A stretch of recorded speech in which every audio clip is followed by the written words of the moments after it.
Today marks the start of vacation season, but before you pack up, load up, and gas up the car, you need to make sure your home is secured. An empty home is prime picking for burglars. ABC 15's Steve Kuj spoke to an expert who has a ton of tips for keeping your home safe.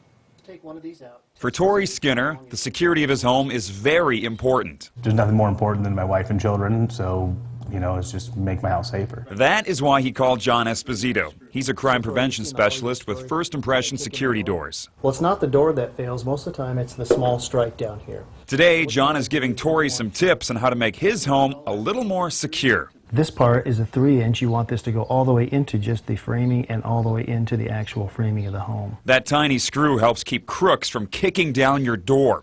John has a few other safety tips, too. Make sure that you're at least 6 inches below the window line, because landscaping that goes against the window is a definite advantage for the criminal. John says making sure your outside lights are working should be a top concern.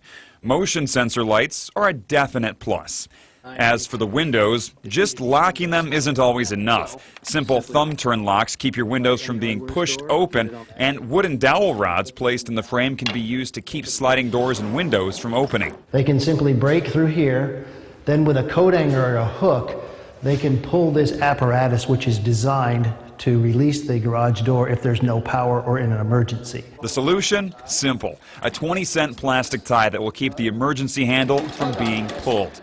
John's most important piece of advice, though, is be prepared. If you think you're going to leave your home and not be a victim of crime, that's not a very smart thing to do, because most people think it's going to happen to somebody else. I'm Steve Kuj, ABC 15.